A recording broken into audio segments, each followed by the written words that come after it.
Welcome to MMC news.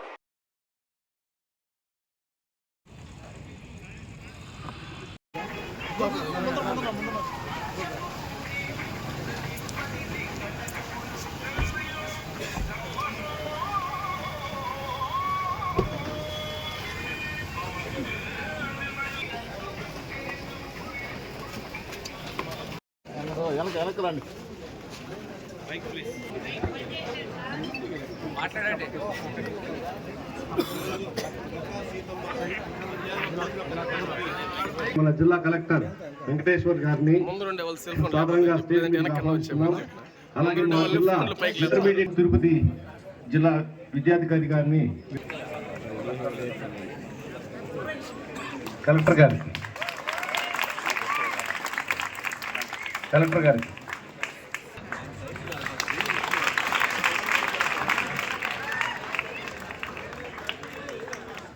Next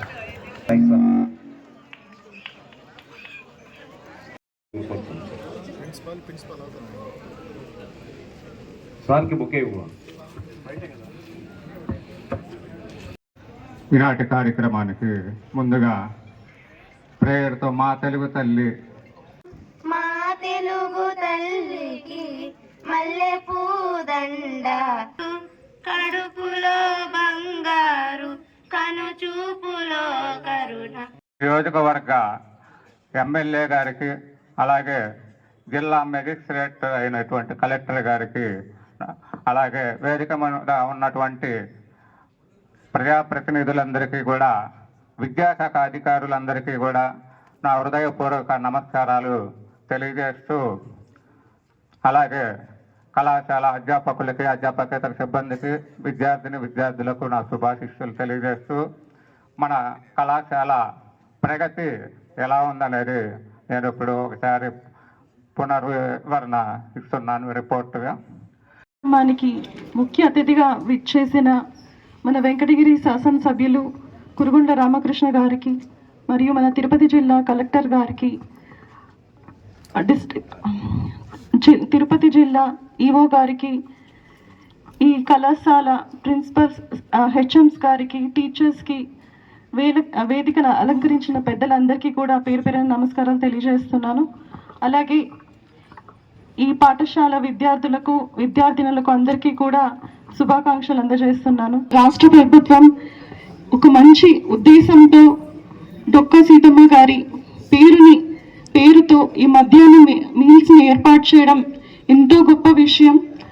విద్యార్థులు ఎదిగే దశలోనే వారి ఆలోచనలకు మంచి ఆసరాగా వారికి మన చరిత్ర తెలియాలి, గొప్ప వ్యక్తులు గొప్ప ఆలోచనలు చెయ్యాలి అనే మంచి ఉద్దేశంతో ఈ కార్యక్రమాన్ని తీసుకురావడం ఎంతో సంతోషకరం.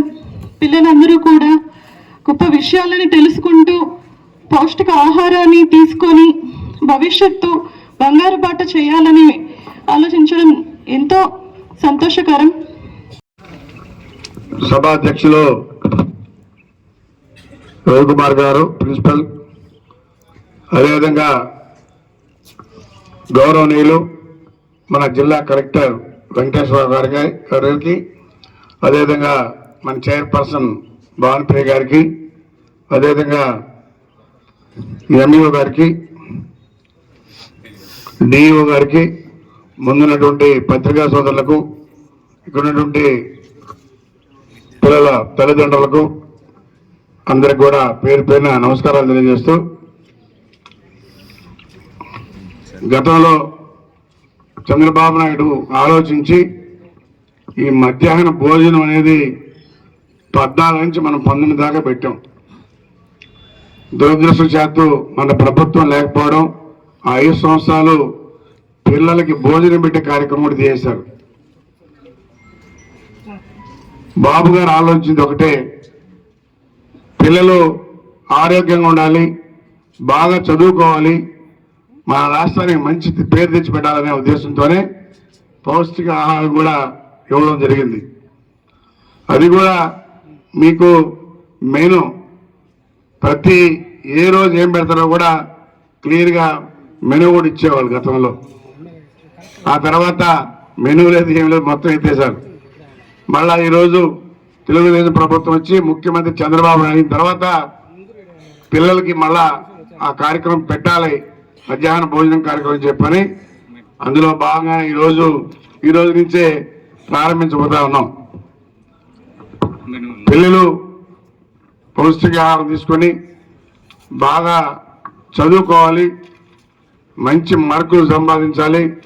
వాళ్ళు డాక్టర్లు గాను ఇంకా అవకాశం ఉంటే మన సారు ఐఏఎస్ పాస్ అయినట్టు మీరు కూడా ఆ విధంగా చదివి వెంకటగిరిలో మంచి పేరు తెస్తారని చెప్పని కోరుకుంటూ, మా బాబు గారు ఇప్పుడు కూడా ముఖ్యమంత్రి దూరదృష్టితో ఆలోచించే పనిచేస్తారు, దేశంతోనే పనిచేస్తారు.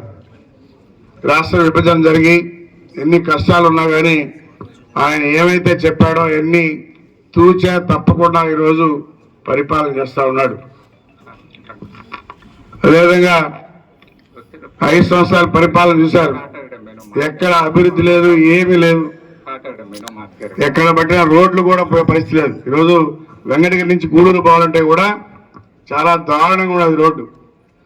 ఆ విషయాలు కూడా 5 సంవత్సరాలు అనుకునేలే.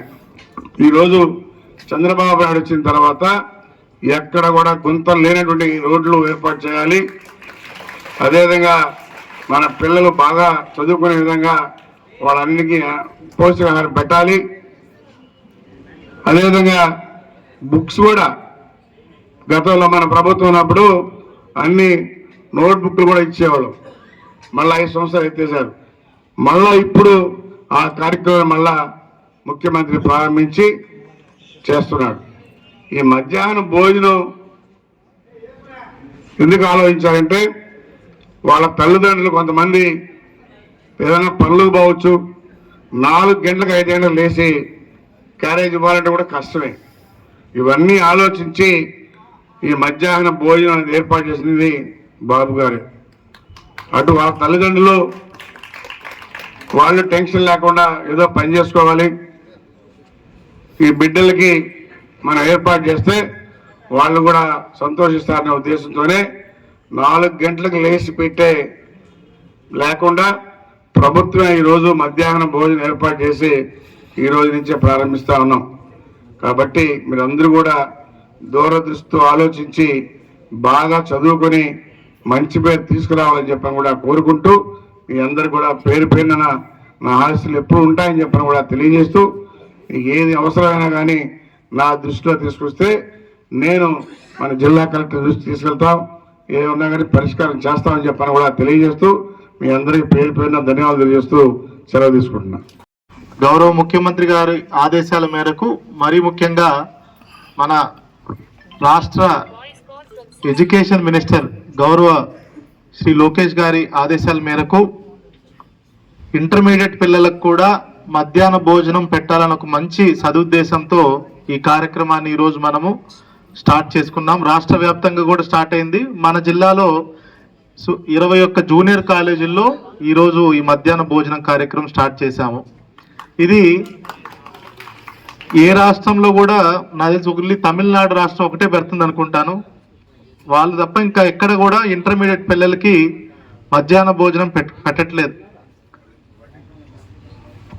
మనము వాళ్ళకంటే ఇంకా బెటర్గా, పక్క రాష్ట్రం కంటే ఇంకా మేలుగా మంచి మెనూతో అది కూడా అంటే ఇంటర్మీడియట్ పిల్లల అవసరాల మేరకు దృష్టిలో పెట్టుకొని మెనూను కూడా రాష్ట్ర ప్రభుత్వం ఒక మంచి కమిటీని కూడా పెట్టి, ఆ కమిటీ ఇచ్చిన సూచనల మేరకు ఈరోజు మనకి అంటే 10వ తరగతి 11, 12 తరగతి పిల్లలంటే సుమారుగా 16, 17 వయసు, లేదంటే 15 నుంచి 18 వయసులోపు ఉంటారు.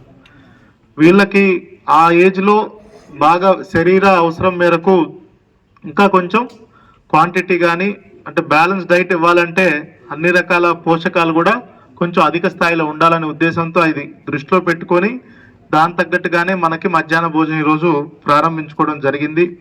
అన్నీ కూడా మనకి ఈరోజు నుంచి అన్ని జూనియర్ కాలేజీల్లో కూడా మధ్యాహ్న భోజనం మనకి డొక్క సీతమ్మ మధ్యాహ్న భోజనం స్టార్ట్ అవబోతుంది. దీని అందరూ మీరు ఒకసారి ఆలోచించుకోవాలి. ఏమంటే రాష్ట్ర ప్రభుత్వం ప్రత్యేకంగా విద్యార్థుల మీద ఎంత దృష్టి సారించిందనేది కూడా మీరు ఆలోచించాలి ఒకసారి. ఎందుకంటే గడిచిన 5 నెలల్లో కేవలం మధ్యాహ్న భోజనం ఒకటే కాదు, మిగతా అన్నిట్లో కూడా పిల్లలకి ఎటువంటి ఇబ్బంది కలిగినా వెంటనే రాష్ట్ర ప్రభుత్వం కానీ జిల్లా యంత్రాంగం కానీ స్పందిస్తుంది. ఆ మధ్యన ఒక 1-2 నెలల క్రితం చాలా మందికి ఇంకా కాలేజెస్కి కొన్ని బకాయిలు పెండింగ్ ఉన్నప్పుడు చాలా ప్రైవేట్ కాలేజీల్లో కూడా డిగ్రీ పిల్లల్ని, అదేవిధంగా డిగ్రీ కోర్స్ చేసే పిల్లల్ని చాలా మంది ప్రెషర్ చేసి ఫీజులు కట్టాలి, లేదంటే హాల్ టికెట్లు ఇవ్వం, ఎగ్జామ్స్కి ఇట్లాంటివన్నీ చాలా చేశారు. కానీ మన గౌరవ విద్యాశాఖ మంత్రివర్యులు శ్రీ లోకేష్ గారు వెంటనే ఇంటర్వ్యూన్ అయ్యి అన్ని ప్రైవేట్ మేనేజ్మెంట్స్ కూడా ఒక భరోసా ఇచ్చి వాళ్ళ ఏదైతే ఫీజెస్ ఉన్నాయో అన్ని కూడా వెంటనే చెల్లిస్తాం సకాలంలో అని చెప్పి పిల్లల్ని ఎక్కడ కూడా ఇబ్బంది పెట్టకూడని పరిస్థితి రావాలని కూడా వాళ్ళందరికీ ఒక అంటే హెచ్చరికలకు కాదు, వాళ్ళందరినీ కూడా రిక్వెస్ట్ చేశారు. తర్వాత ఇంకా అది చెప్పినా కూడా వినని వాళ్ళకి హెచ్చరిక కూడా జారీ చేయడం జరిగింది. దానివల్ల చాలా మంది డిగ్రీ పిల్లలు కూడా ఈరోజు ప్రశాంతంగా ఎటువంటి స్ట్రెస్కి గురి కాకుండా మళ్ళీ వాళ్ళు చదువుకునే పరిస్థితి, ఎగ్జామ్లు రాసే పరిస్థితి. మీరు కూడా ఇంటర్మీడియట్ పిల్లలు చాలా ఇంపార్టెంట్. ఇంటర్మీడియట్ అంటే మీకు లైఫ్ చేంజింగ్ అంతా ఇంటర్మీడియట్లోనే జరుగుతుంది. ఈ 2 సంవత్సరాలు ఇందాక మనకి గౌరవ మున్సిపల్ చైర్మన్ గారు చెప్పినట్టు ఈ 2 సంవత్సరాల్లో మరీ ముఖ్యంగా ఈ 3 నెలలు చాలా ఇంపార్టెంట్. ఎందుకంటే జనవరి, ఫిబ్రవరి, మార్చిలోనే మనకు పరీక్షల కాలం. అయినప్పటికీ ఎక్కడ కూడా మీరు స్ట్రెస్ గురి కావాల్సిన అవసరం లేదండి. ఎందుకంటే రోజు మీరు కనీసం ఎగ్జామ్స్ అప్పుడు 7-8 గంటలు బాగా అంటే డిస్ట్రాక్ట్ అవ్వకుండా చదువుకున్నా సరిపోతుంది. కొంతమంది చెప్తా ఉంటారు మరి 15 గంటలు చదివాం, 16 గంటలు చదివాం, అంత సమయం చదవాల్సిన అవసరం ఏం లేదు. మీరు మరొకటి ఈ సోషల్ మీడియాని ఈ కొన్ని నెలలు కొంచెం దూరం పెట్టుకోవాలి. ఈ ఏజ్ గ్రూప్ పిల్లలకి సోషల్ మీడియా మరీ అట్రాక్షన్ ఎక్కువ ఉంటుంది, చాలా టైం వేస్ట్ అయిపోతుంది, అడిక్ట్ అవుతూ ఉంటారు. వాట్సాప్ అని, ఫేస్బుక్ అని, ఇన్స్టాగ్రామ్ అని, స్నాప్చాట్ అని, మరి ఎంతమంది వాడుతున్నారో నాకు తెలియదు. కానీ దయచేసి నా రిక్వెస్ట్ ఏమంటే ఈ 3 నెలలు మాత్రం పరీక్షలు అయ్యేంత వరకు దాని మీద కొంచెం చెక్ పెట్టాలి. అది ఈ ఏజ్లో సోషల్ మీడియాని మీరు జాగ్రత్తగా వాడుకుంటే మీకు ఎంతో ఉపయోగపడుతుంది. టెక్నాలజీ మంచిగా వాడుకుంటే ఎంతో ఉపయోగపడుతుంది, మీ ఎగ్జామ్స్ కూడా బాగా పనికి వస్తుంది. మీరు ఇంకో డైరెక్షన్లో వాడితే మాత్రం మీకు టైం వేస్ట్ అవడమే కాకుండా సోషల్ మీడియా వల్ల ఏమవుతుందంటే మీరు రాత్రి కొంతమంది అలాగా పెట్టుకొని ఆ రీల్స్ చూస్తానే ఉంటారు, ఒకదాని తర్వాత ఒకటి చూసి నిద్ర ఉండదు, తలనొప్పి, నెక్స్ట్ రోజు యాక్టివ్గా ఉండరు, కాన్సన్ట్రేషన్ దెబ్బతింటది. అదంతా కూడా మీ ఆరోగ్యం మీద, మీ చదువు మీద ఎఫెక్ట్ పడుతుంది. కనుక సోషల్ మీడియా తల్లిదండ్రులు కూడా, టీచర్స్ కూడా పిల్లలు మరీ ముఖ్యంగా ఈ ఏజ్ పిల్లలు ఏం చూస్తున్నారు ఏంటి, ఎందుకంటే 18 years వరకు still they are children. Okay, 18 years దాటిన తర్వాతనే వీళ్ళందరూ అడల్ట్స్ అవుతారు. సో 18 years వరకు జాగ్రత్తగా టీచర్స్, పేరెంట్స్ కూడా అసలు పిల్లలు ఏం చూస్తున్నారు, ఫోన్స్లో ఏం చూస్తున్నారు అనేది కూడా మరి 24/7 వాళ్ళని మనం మానిటర్ చేయలేం, కానీ రీజనబుల్గా చెక్స్ పెట్టి చూస్తూ ఉండాలి. అదేవిధంగా చదువుతో పాటు దయచేసి అందరూ కూడా వీలైనంత వరకు ఏదో ఒక ఆట మీద కూడా 1 గంట సేపు కానీ 45 నిమిషాలు కానీ రోజు మీరు దృష్టి పెట్టి, అది దానివల్ల స్ట్రెస్ గురవరు. ఏదో ఒక ఆట, ఇండోర్ గేమ్ కానీ అవుట్డోర్ గేమ్ కానీ ఏదో ఒకటి, ఆటలు కాకపోయినా ఎక్స్ట్రా కరిక్యులర్ యాక్టివిటీ మీకు నచ్చింది ఏదో ఒకటి మీరు చేసుకోవాలి. కంటిన్యూస్గా 24/7 స్టడీస్ అంటే స్ట్రెస్ ఉంటుంది. కనుక ఈ చిన్నవి చేసుకుంటూ, అదేవిధంగా ఎగ్జామ్స్ దగ్గరికి వస్తున్నాయి కాబట్టి ప్రిన్సిపల్ గారికి చెప్తున్నాను, దయచేసి ఎవరన్నా కొంచెం వెనకబడిపోయిన పిల్లలు ఉంటే బాగా చదువుకున్న పిల్లలతో గ్రూప్లా క్రియేట్ చేసి 3-4 స్టూడెంట్స్ కలిపి గ్రూప్ క్రియేట్ చేసి వాళ్ళకి అంటే హెల్ప్ చేసే విధంగా చూడండి. మేబీ ఎక్స్ట్రా ½ an hour కానీ 1 hour కానీ క్లాస్ అవర్స్ తర్వాత కొంచెం బ్యాక్లాగ్ స్టూడెంట్స్ కొంచెం ఇంకా హెల్ప్ చేస్తే బాగుంటుంది. అండ్ మీరు ఒక్కటి ఆలోచించాలి, చదువులో అంటే ఇప్పుడు ఉన్న ఇంటర్మీడియట్లో చాలా కోర్సెస్ ఉన్నాయి. కేవలం ఎంపీసీ చదువుకున్న వాళ్ళకే, బైపీసీ చదువుకున్న వాళ్ళకే ఆపర్చునిటీస్ ఉన్నాయనేది అస్సలు కరెక్ట్ కాదు. మిగతా అన్ని కోర్సెస్ కూడా చదువుకున్న వాళ్ళకి కూడా చాలా మంచి ఆపర్చునిటీస్ ఉన్నాయి. మన ఆంధ్రాలో ఏంటంటే దురదృష్టవశాత్తు, నేను అదృష్టవశాత్తు అన్నా దురదృష్టవశాత్తు కేవలం ఇంజనీర్ డాక్టర్ తప్పిస్తే తల్లిదండ్రులు కూడా అంత ఎక్కువ ఆలోచించట్లేదు. టీచర్స్ కూడా అదే ఎంకరేజ్ చేస్తున్నారు చాలా వరకు. అది కరెక్ట్ కాదు స్కూల్లో ఉన్నప్పుడు. ఇప్పుడు మనకి చూసుకుంటే మన జిల్లా అవసరాల మేరకు ఇప్పుడు చాలా ఇండస్ట్రీస్ వచ్చాయి. శ్రీ సిటీ చూసుకున్నా, ఇక్కడ నాయుడుపేట చూసుకున్నా, ఇప్పుడు తిరుపతి, రేణిగుంట, ఏర్పేడు దగ్గర చాలా ఇండస్ట్రీస్ వచ్చాయి. జిల్లా వ్యాప్తంగా ఇండస్ట్రీస్ ఉన్నాయి. ఇప్పుడు సెమీ స్కిల్డ్ జాబ్స్ అంటే దానికి కేవలం ఎంపీసీ బైపీసీ చేసిన వాళ్ళకే అక్కడ జాబ్స్ అన్నట్టు కాదు. ఏ కోర్స్ చేసినా మీరు కొంచెం స్కిల్స్ డెవలప్ చేసుకుంటే ఖచ్చితంగా వెంటనే మనకి ఇక్కడ ఈ జిల్లాలోనే ఇండస్ట్రీ ఇంత పెద్దగా పెరుగుతుంది కాబట్టి మీకు ఇక్కడ ఉద్యోగ అవకాశాలు చాలా ఉంటాయి. ఉద్యోగం గురించి మీరేమీ దిగులు చెందాల్సిన అవసరం లేదు, ఎందుకంటే చాలా అయితే మన జిల్లాలోనే ఉన్నాయి. అదేవిధంగా ఇంకొక ఆలోచన ఏంటంటే ఇప్పుడు పిల్లలు కూడా కేవలం గవర్నమెంట్ జాబ్ మాత్రమే మాకు రావాలి, గవర్నమెంట్ జాబ్ వస్తేనే మా జీవితం కుదుట పడుతుంది. తల్లిదండ్రులు కూడా అలానే ఆలోచిస్తున్నారు. గవర్నమెంట్ జాబ్ వచ్చినా రాకపోయినా గవర్నమెంట్ జాబ్ ఇప్పుడు చేసేది లోకంలో మన ఇండియాలో 1% కంటే తక్కువ, 0.6 0.7% అంతే. మిగతా వాళ్ళంతా బిజినెస్లు పెట్టుకుంటున్నారు, ఎంటర్ప్రెన్యూర్స్ అవుతున్నారు, వాళ్ళే స్టార్టప్స్ పెట్టుకుంటున్నారు. చాలా ఇండస్ట్రీస్లో, సర్వీస్ సెక్టార్లో, వాళ్ళ టూరిజం ఇంత ఉంది. వీటన్నిటిలో కూడా ఉద్యోగాలు ఉన్నాయి. మీరేమి కంగారు పడాల్సిన అవసరం లేదు. కాకపోతే ఒకటే ఏంటంటే ఇంటర్మీడియట్ అయిపోయిన తర్వాత ఖచ్చితంగా డిగ్రీలో ఏదో ఒకటి చేయటమో కానీ, ఇంజనీరింగ్ కానీ ఏదన్నా చేయండి. మళ్ళీ ఇంకొక కోర్స్ ఏదైనా చేసి, రిఫ్రెషర్ కోర్సు, స్కిల్ కోర్స్ ఏదైనా చేయండి, కానీ ఆపొద్దు దయచేసి. మరీ ముఖ్యంగా విద్యార్థినులు మీరు మాత్రం, మీ తల్లిదండ్రులు కూడా చెప్తున్నాను, దయచేసి ఇంటర్మీడియట్తో చదువు ఆపొద్దు. మరీ ముఖ్యంగా ఎవరు కూడా, మన జిల్లాలో చైల్డ్ మ్యారేజ్ కూడా చాలా ఎక్కువైపోతుంది చూస్తున్నాము. సో అది కూడా చేయటానికి వీలు లేదు. టీచర్స్, పేరెంట్స్ కూడా దాని మీద కూడా ఒకసారి దృష్టి పెట్టాలి. చివరిగా ఈరోజు మనం గౌరవ శాసనసభ్యులు గారు కూడా ఎంతో తోడ్పాటు ఇస్తున్నారు. నియోజకవర్గ అభివృద్ధిలో కానీ, ఏ కార్యక్రమంలో అయినా కానీ చాలా ముందుండి నియోజకవర్గాన్ని అందరినీ కూడా నడిపిస్తున్నారు. వారికి నా ప్రత్యేక కృతజ్ఞతలు తెలుపుకుంటున్నాను. అదేవిధంగా మొత్తం ఎడ్యుకేషన్ డిపార్ట్మెంట్ సంబంధించి డిఈఓ గారు కానీ, డిఐఈఓ గారు కానీ వాళ్ళు కూడా చాలా కష్టపడి పనిచేస్తున్నారు. మీరు కూడా బాగా చదువుకోండి, బాగా ఆరోగ్యాన్ని మీ జాగ్రత్తగా చూసుకోండి. దానికోసం ఈరోజు మంచి భోజనం కూడా ఈ రోజు నుంచి మనం స్టార్ట్ చేస్తున్నాము. మంచి కార్యక్రమం ఇది. అదేవిధంగా స్ట్రెస్ గురి కావద్దు. ఏజ్ పిల్లలు అసలు స్ట్రెస్ అనే పదం ఈ ఏజ్ పిల్లలకు తెలియకూడదు నన్ను అడిగితే. ఎందుకంటే అంత ఎనర్జీ మీకు ఉంటుంది. ఎక్కడ కూడా సోషల్ మీడియా కొంచెం దూరంగా ఉండండి, బాగా చదువుకోండి. మీరందరూ కూడా మీరు అనుకున్నది ఖచ్చితంగా సాధిస్తారు. ఎప్పుడు కూడా నేను చాలా చోట్ల చెప్తా ఉంటాను, కూడా టార్గెట్ కూడా పెద్దది పెట్టుకోవాలి. If you aim towards the sky at least you will reach the clouds. Okay, మీరు ఈ చెట్టు ఎత్తి పెట్టుకుంటే ఇంకా భూమి మీదే ఉంటారు. సో ఇప్పుడు కూడా పెద్ద ఎయిమ్స్ పెట్టుకోండి. ఖచ్చితంగా కూడా మీరందరూ మీ ఎయిమ్ని ఖచ్చితంగా సాధిస్తారని మరొకసారి కోరుకుంటూ, ఈ అవకాశం ఇచ్చిన ప్రిన్సిపల్ గారికి, ఇక్కడ ఉన్నటువంటి పెద్దలందరికీ మరొకసారి కృతజ్ఞతలు తెలుపుకుంటూ, ఇప్పటికే లేట్ అయింది, కొంచెం హోల్డ్ చేశాము, దయచేసి దాన్ని క్షమించాలని కోరుకుంటూ సెలవు తీసుకుంటున్నాను.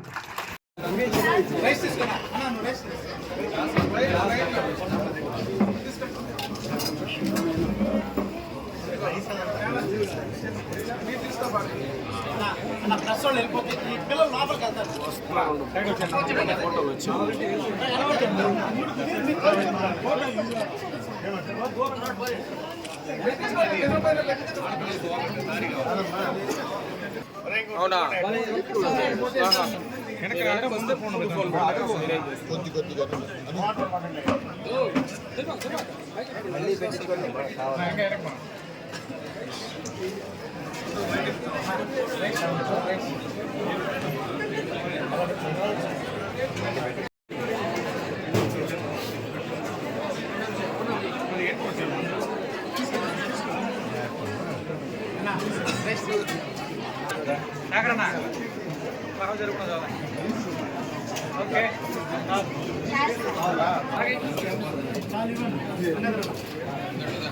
ఓకే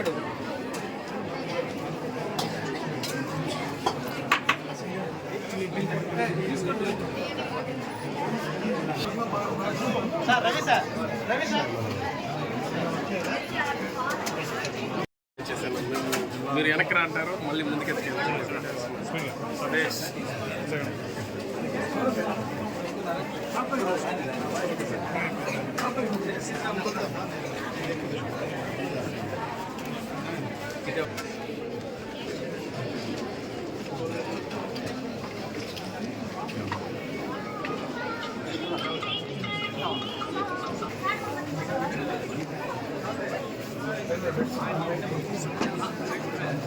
ముందుకు తీసుకెళ్ళిపోతాం.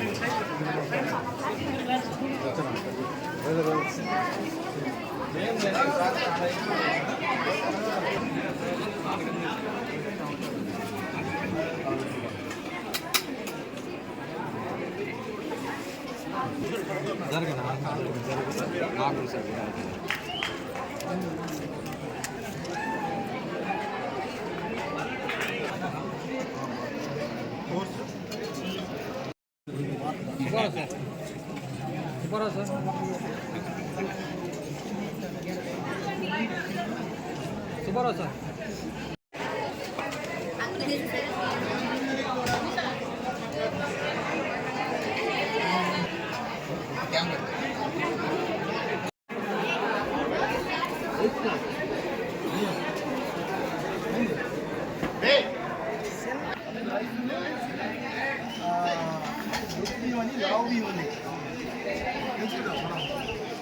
అప్పుడు రేషన్ బియ్యం 4 ఉండేది. ఆ బియ్యం